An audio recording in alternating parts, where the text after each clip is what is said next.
The Wolf and an Innocent Mistake. There was a village where people were kind, patient, and trusted in Allah.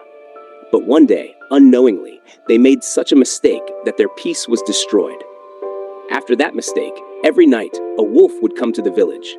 Sometimes it would eat someone's goat, sometimes someone's cow. This continued.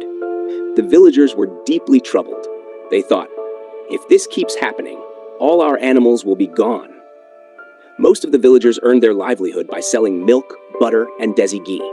Their animals were their only source of income. During this time, a villager's son fell ill. The father tried every treatment. He prayed, visited herbal healers, but the child did not get better. Then someone suggested, there's a pious elder living in a far-off village. Go to him. The father didn't waste any time and took his son straight to the elder.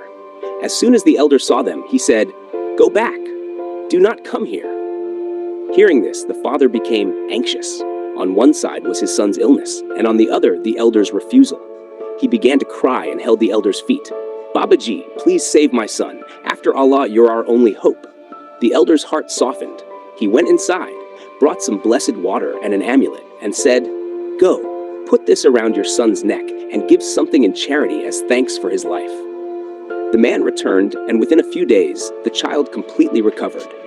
But now a new worry troubled him. Why had the elder told me to turn back? Meanwhile, the wolf kept coming to the village every night, eating animals. The people were fed up. Finally, some villagers decided that tonight they would definitely catch the wolf. That night, a few men hid and waited. In conversation, the man told everyone what the elder had said. When he saw me, he told me to go back. Hearing this, everyone started wondering why the elder had done so. They forgot about the wolf. Something else now seemed to be going on. The next morning, they all decided to go to the elder together. But when morning came, a new calamity had struck.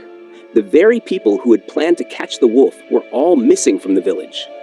The villagers got scared, thinking perhaps the wolf had started eating humans now. Meanwhile, all the missing people had reached the elder. The elder saw them and said angrily, "Go back at once." They held the elder's feet. "Babaji, please forgive us. We don't understand anything. We are already very troubled." The elder fell silent, then softly said, "After hearing about the wolf, I felt I should tell you the truth." Then he narrated, "Some time ago, a beggar came to your village. He was starving. He knocked on every door, begged for help, but no one gave him food. He had become extremely weak. From the intensity of hunger, he died.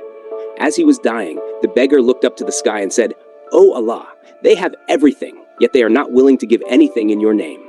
From that very day, a curse befell your village, and the wolf is actually the effect of that curse." When the elder finished speaking, silence fell over the courtyard. Everyone's face showed shame.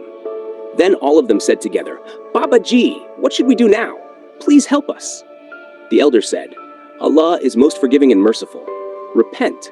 Promise today that you will never send a beggar away empty-handed again." The villagers immediately performed ablution, offered 2 units of repentance prayer, and sought forgiveness from Allah. The elder raised his hands to the sky and prayed, "Oh Allah, these are your servants. They had lost their way a little. Accept their repentance." Then the elder said, "Go, return to your village. The villagers are already troubled by your absence." The people returned. Everyone was shocked. Where had they gone? Then one young man among them said, "First, everyone should do ablution, offer 2 units of charity prayer, and then we'll explain everything." From that day onward, no beggar ever left that village empty-handed, and the wolf never returned.